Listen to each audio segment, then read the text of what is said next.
fechando os olhos, esquecendo todo e qualquer problema lá fora.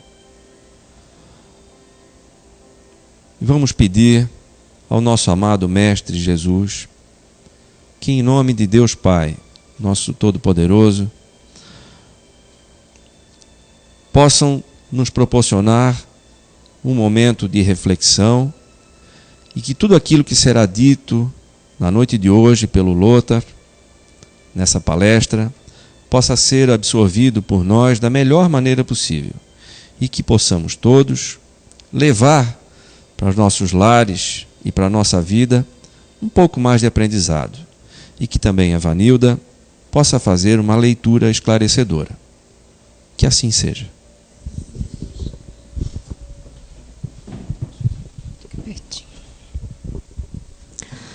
A fé, mãe da esperança e da caridade. A fé, para ser proveitosa, deve ser ativa, não deve ficar adormecida. Mãe de todas as virtudes que conduzem a Deus, deve velar atentamente pelo desenvolvimento de suas próprias filhas. A esperança e a caridade são resultantes da fé. Essas três virtudes formam uma trindade inseparável. Não é a fé que dá a esperança de se ver cumprir as promessas do Senhor? Pois, se não tendes fé, o que esperais? Não é a fé que dá o amor? Se não tendes fé, que amor tereis? E que amor será esse? A fé, inspiração divina, desperta todos os nobres sentimentos que conduzem o homem para o bem, e é a base da sua renovação. É preciso que esta base seja forte e durável, pois, se a menor dúvida vier abalá-la, que será do edifício que construíste sobre ela? Construí, portanto, esse edifício sobre sólidas fundações, que vossa fé seja mais forte que as fórmulas enganosas e as zombarias dos incrédulos, pois a fé que não encara a zombaria dos homens não é a verdadeira fé. Boa noite. Obrigado por estarem hoje aqui.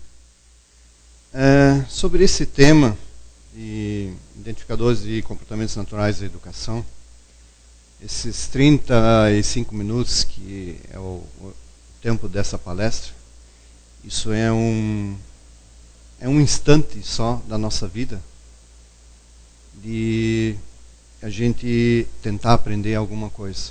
Isso é insignificante. Porque aqui teria horas e dias e anos para a gente estudar sobre os comportamentos na área da educação. Tá?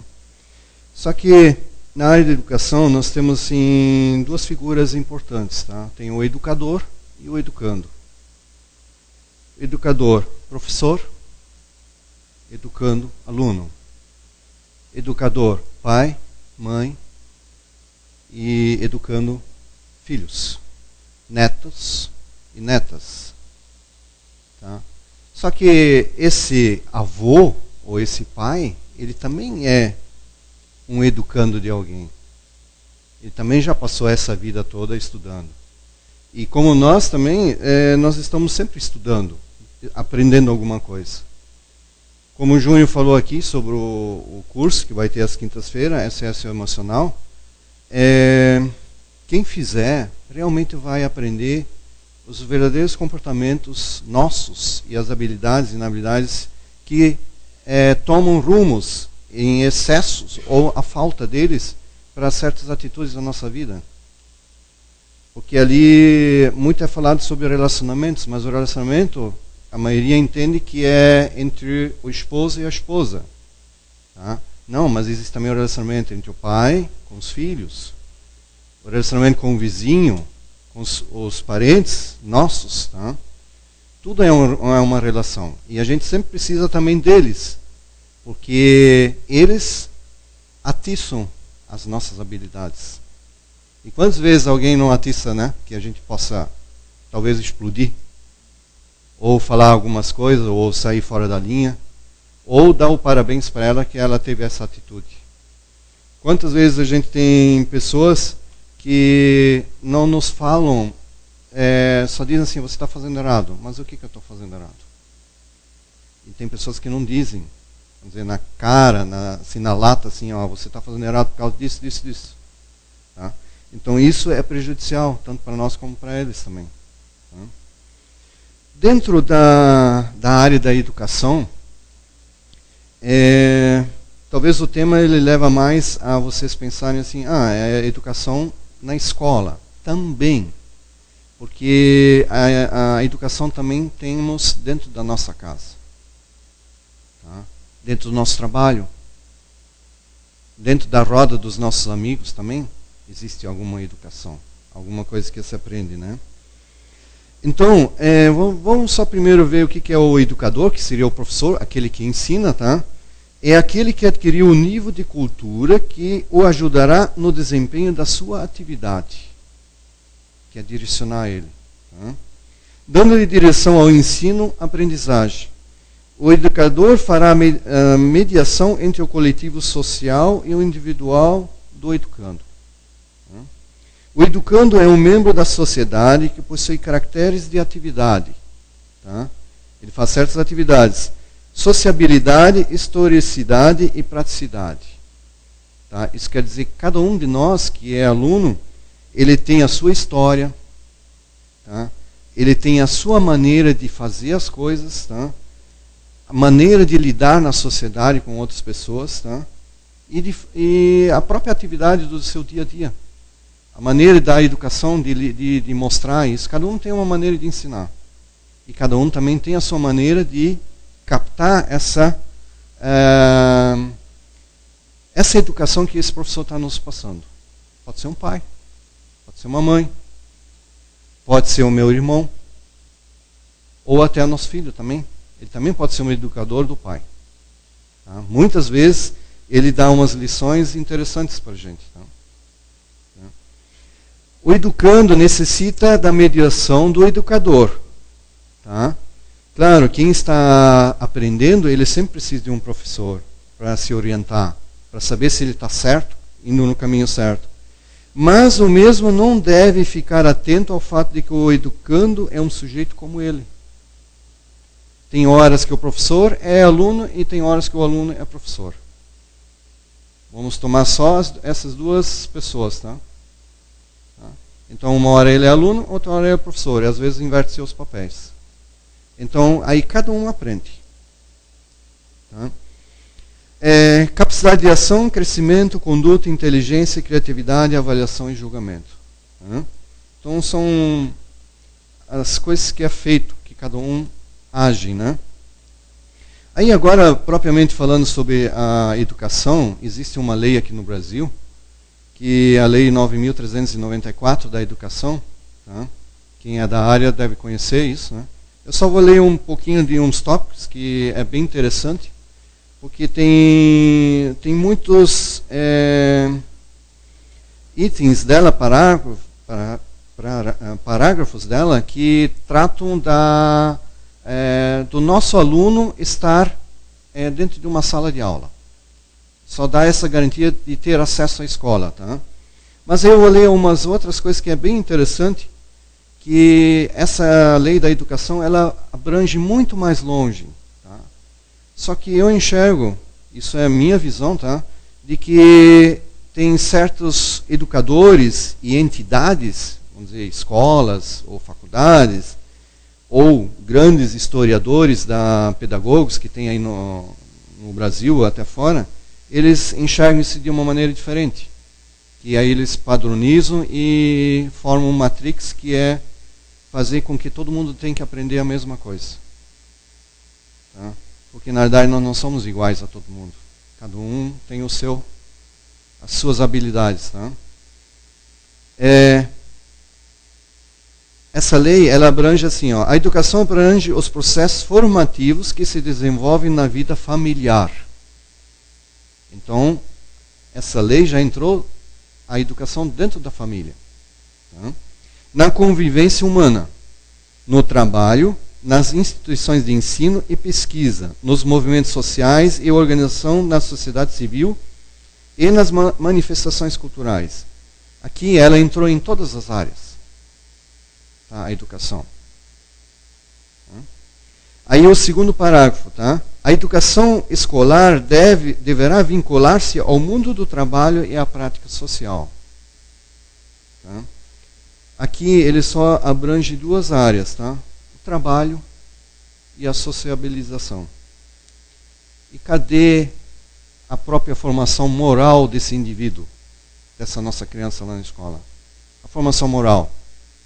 Aí tem pedagogos que dizem o seguinte, que isso, tá, é o dever da família, do pai e da mãe. A educação moral. Tá? Só que aí, voltando historicamente, muitos anos, até séculos atrás, existe um cientista, um filósofo chamado Jean-Jacques Rousseau, tá? Que ele também estudou muito a educação, e ele desenvolveu uns princípios da educação social, a inserção do indivíduo dentro da sociedade e na área política, tá? Nas organizações políticas. Tá? Aí ele só vou citar um exemplo dele, que ele cita muito, tá? Que aí vocês já vão ter uma noção do que está acontecendo hoje aqui no Brasil, tá? Que ele cita muito da inserção desse indivíduo dentro da sociedade e dentro da política, tá? Bom, política hoje aqui no Brasil está com uma visão muito ruim, tá? Nessa área, tá? Só que ele veja o seguinte, ele olha por um outro ângulo. Dentro de uma família, uma criança que precisa ser educada, ela precisa de um mestre. Ela precisa de alguém que ela acha que é mais superior, que sabe mais, que possa ensinar ela. E esse mestre direciona ela para essa área, essa educação correta para ela. Tá? E esse Rousseau, ele também teve essa mesma visão, mas dentro da área social e política. Para você estar inserido dentro de uma sociedade, dentro de uma comunidade, você tem que estar se sentindo integrado a ela. Estar dentro dela. É como vocês hoje, se vocês fossem colocados aqui, onde é que vocês estão sentados, a força aqui dentro, vocês não estariam integrados. Porque vocês vieram por livre e espontânea vontade. Porque eu quero estar aqui, eu quero aprender, eu quero conhecer. Tá?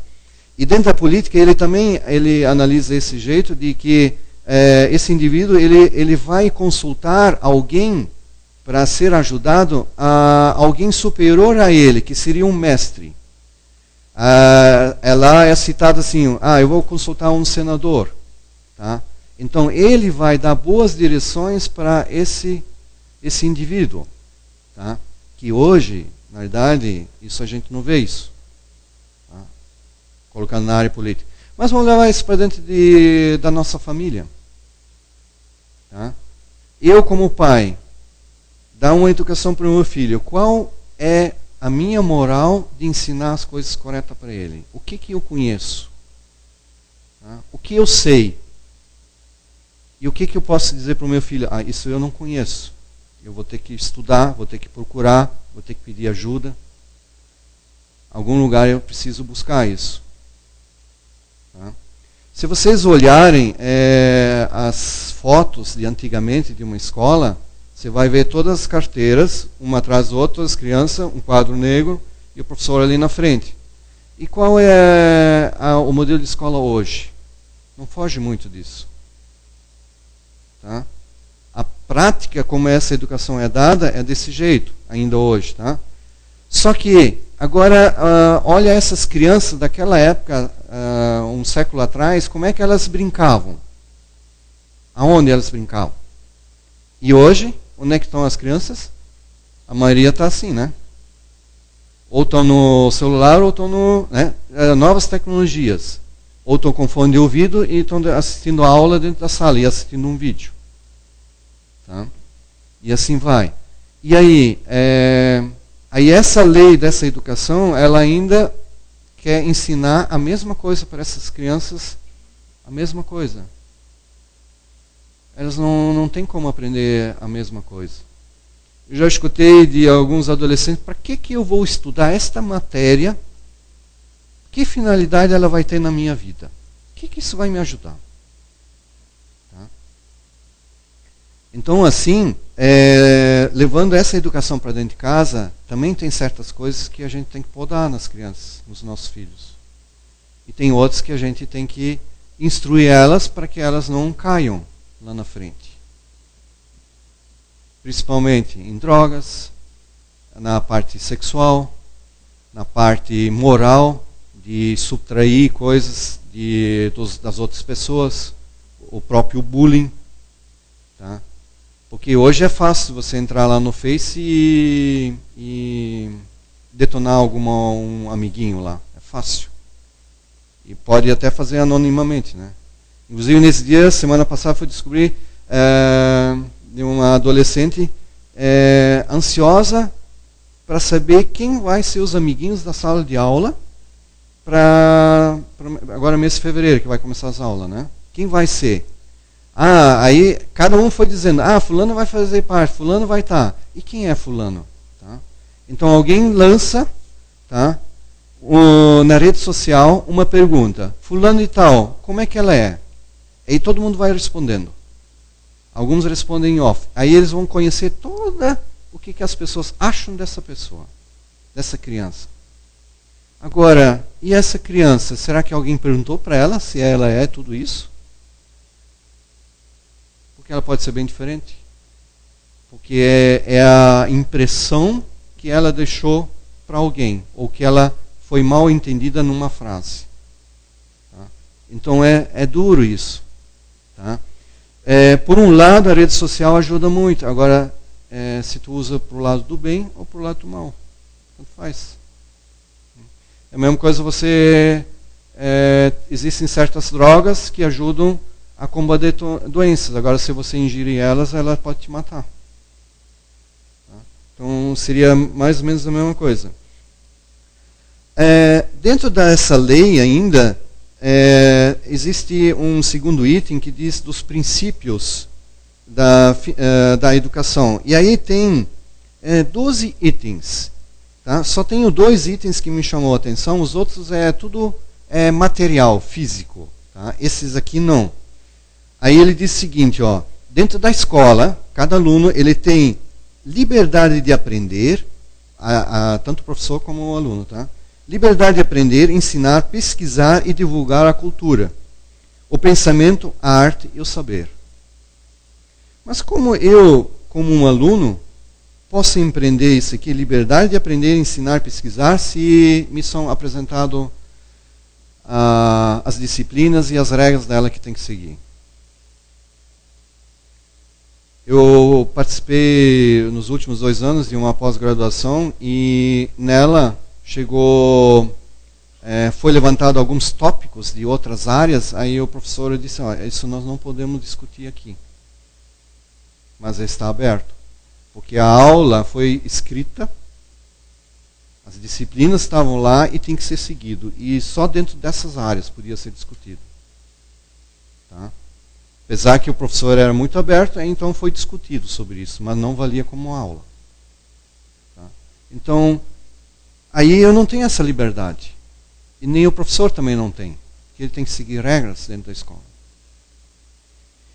E esse educando, né, esse aluno ou esse filho, qual é a liberdade de ensinar e pesquisar dentro da nossa casa? Ou nós dentro de uma comunidade? Tá? Aí o terceiro item, que chama mais atenção ainda, diz o seguinte, pluralismo de ideias, ideias no plural, tá? E de concepções pedagógicas.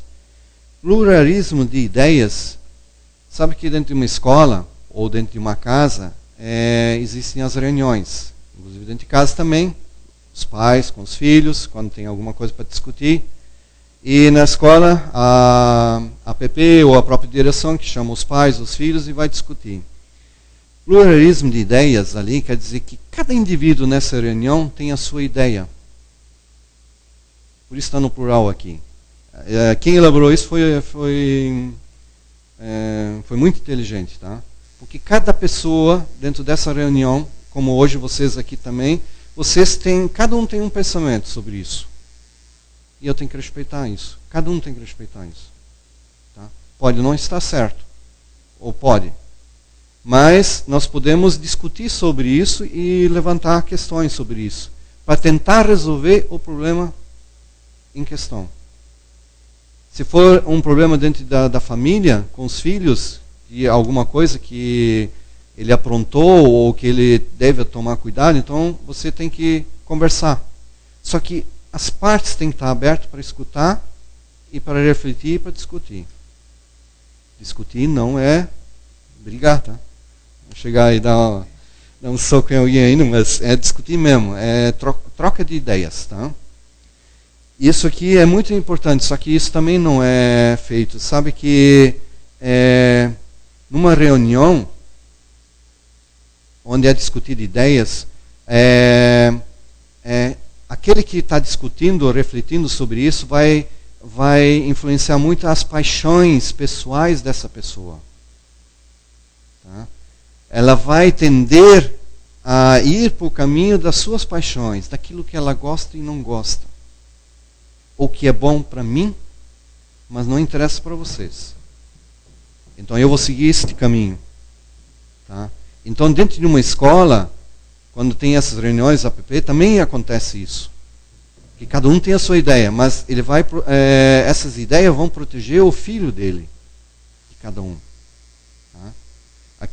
Hoje aqui não levanto muito a questão da escola, mas sim para dentro da casa de cada um de vocês. Tá? Não é só com os filhos, é com os pais de cada um também. Com os irmãos, a mesma coisa. Tá? É a mesma situação. Tá? Sobre paixões, tem no Livro dos Espíritos, a questão 907, tá? Que diz o seguinte: será substancialmente mau o espírito originário das paixões, embora esteja na natureza? Resposta dos Espíritos: não. A paixão está no excesso que se acresceu à vontade. Então, dessa maneira que eu falei antes, vamos dizer, dentro de uma casa, que aí você vai seguir o que é bom para mim e não interessa para o outro, essa é a minha paixão. Essa é a minha tendência. Tá? No SOS vocês vão conhecer isso, tá? Tudo isso é mostrar como é que isso funciona.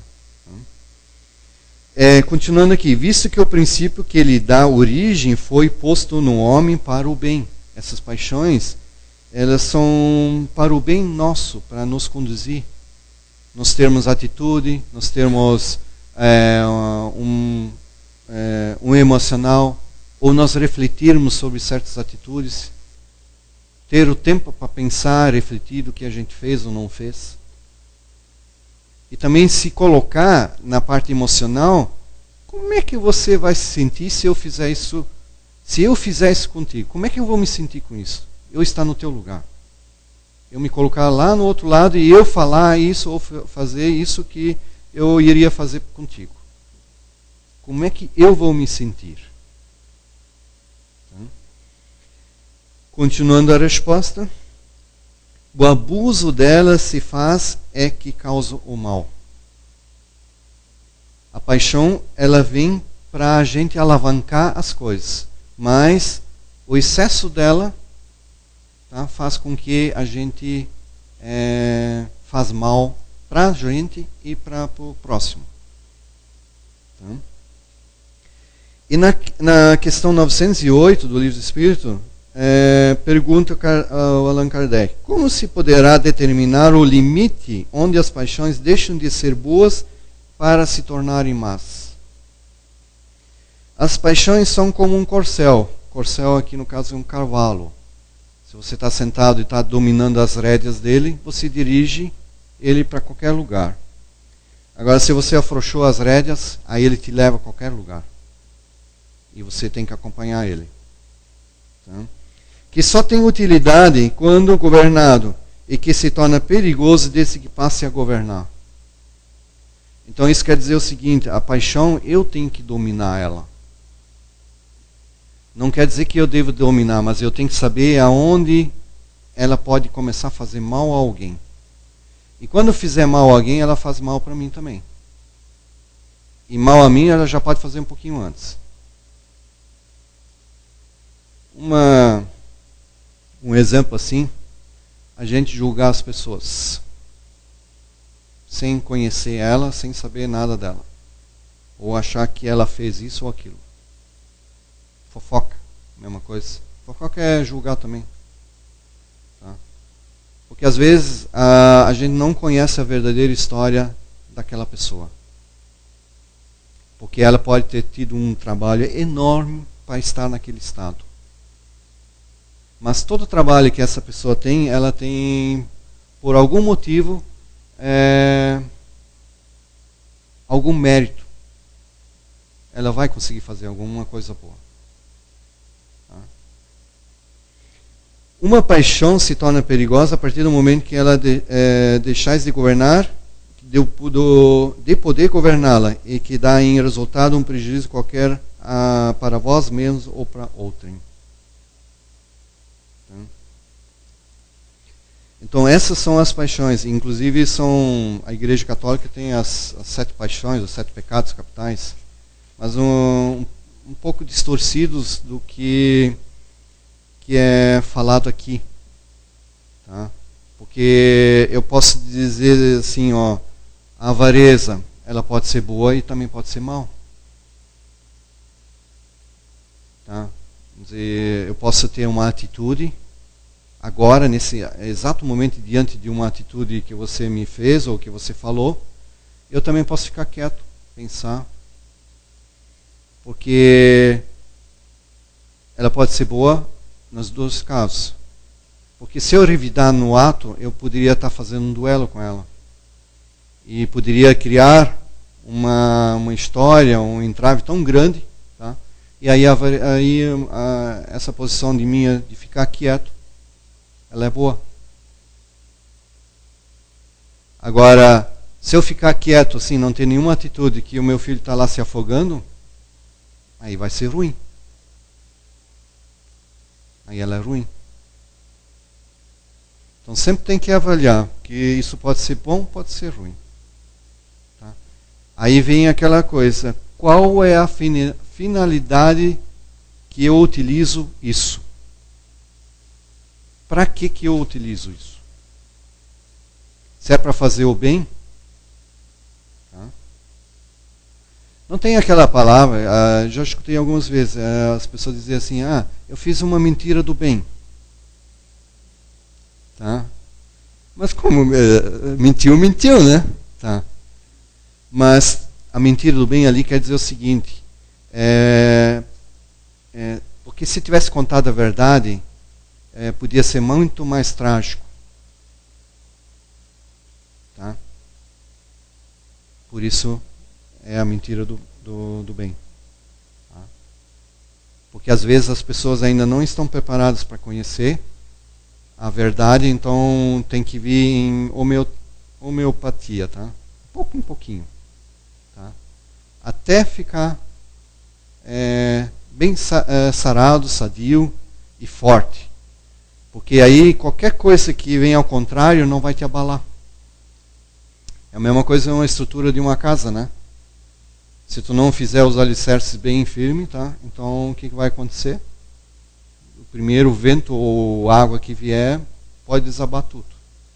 Agora, se você está preparada com conhecimento, estudar, tá? Aqui, estudar não quer dizer assim, agora eu vou devorar os livros, tudo ali. Não. É estudar, conhecer, pelo pouco que você estude, mas saiba bem utilizar isso. Tá? Saiba bem. Não que seja um pseudo-sábio, que sabe tudo. Eu sei. Tá? Eu já escutei muito isso na minha vida profissional. Tá? Aí eu sei, que ensinava a pessoa a trabalhar. Eu sei, tá bom. Assim que mal virava, já o telefone tocava. Como é que eu faço isso? Tá? Então, quando você aprende, por pouco que seja, tá? Mas aprende a fazer certo e faça sempre. Tá?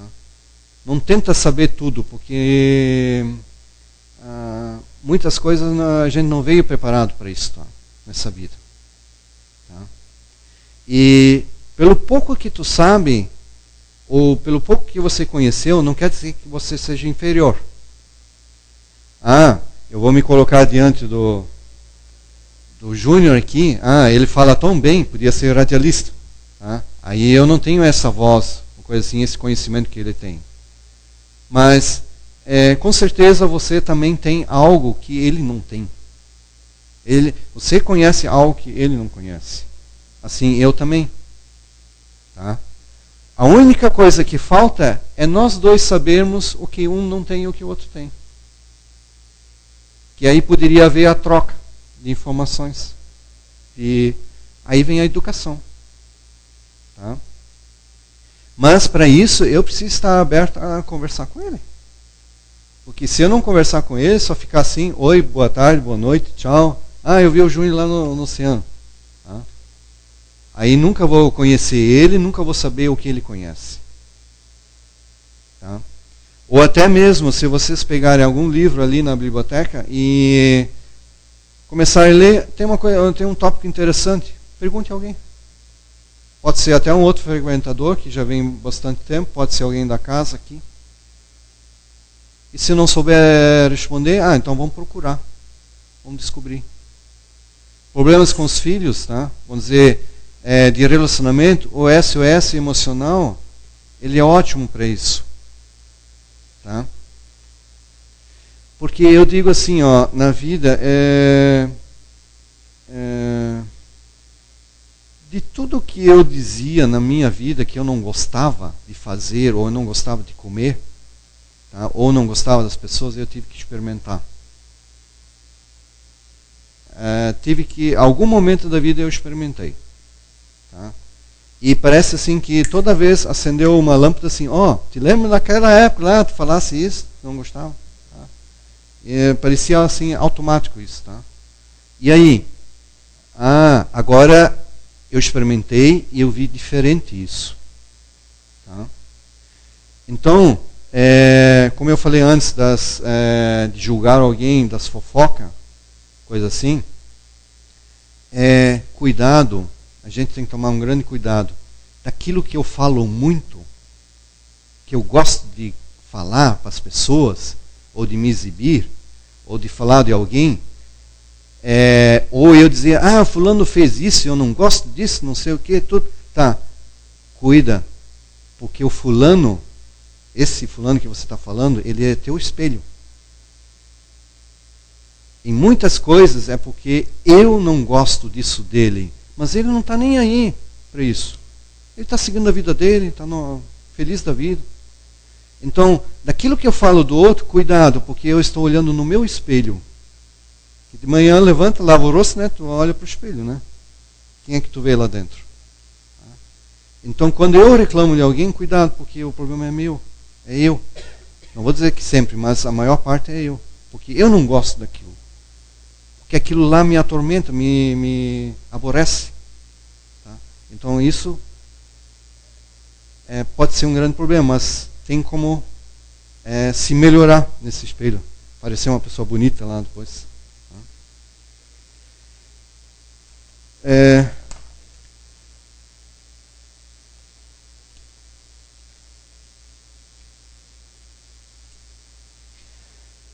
A Vanilda leu hoje da fé, tá? Só queria complementar aqui, como autoeducar-se para termos melhor habilidade em lidar com nossos professores e os nossos alunos. Porque em todo momento eu sou um aluno, e em outro momento eu sou um professor. Com qualquer um. Hoje vocês podem considerar que eu sou professor aqui na frente, palestrante, mas eu tive que estudar para vir aqui na frente. Estudei muito. Busquei. Isso aqui é muito pouco para expor para vocês, porque teria que ter anos de palestra para acabar esse assunto, aliás. Porque educação, ela, como os espíritos dizem, Tá? Somente a educação poderá melhorar a nossa vida. Tá? O entendimento, tanto na vida social, na vida política, na vida da comunidade, na escola e principalmente dentro de casa. Tá? E a fé, ela é humana e também é divina. Assim como a vontade de querer, a minha vontade de querer, alimentado pela esperança, tá? Porque todo mundo tem esperança, queira ou não queira, alguém sempre espera alguma coisa. Mas a nossa esperança, a maioria, é sobre os bens materiais, de conseguir mais alguma coisa. Aqui a esperança não é bens materiais. É eu poder estar feliz, deitar no meu travesseiro e dormir um belo de um sono. Tá?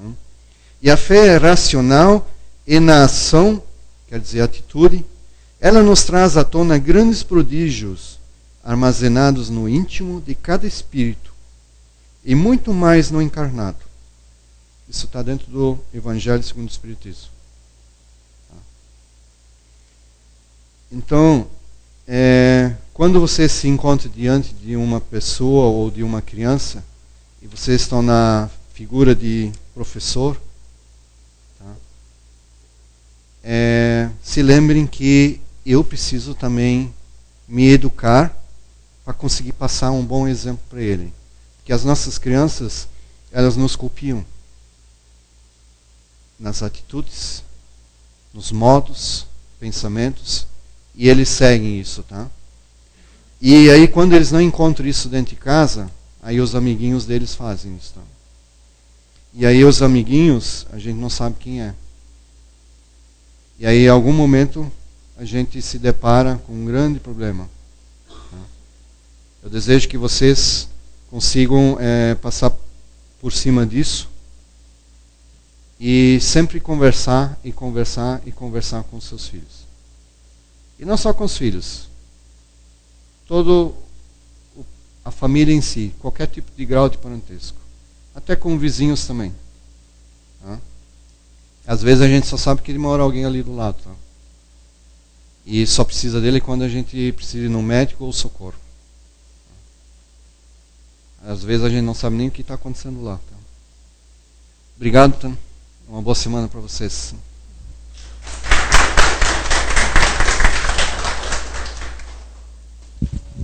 Obrigado, Luta. É isso aí. Obrigado pelo recado. À medida que a gente vai se propondo a aprender, nós seremos cada vez mais bem educados. Né? É uma questão, sobretudo, de humildade também. Né? Então, vamos novamente serenar os nossos pensamentos e agradecer ao Papai do Céu por essa oportunidade de aprendizado e de reflexão. E que possamos todos nós levar na forma de boas energias e na forma de atitudes para dentro dos nossos lares as boas coisas que se vê, que se ouve e que se sente aqui nessa casa. Muito obrigado, que assim seja.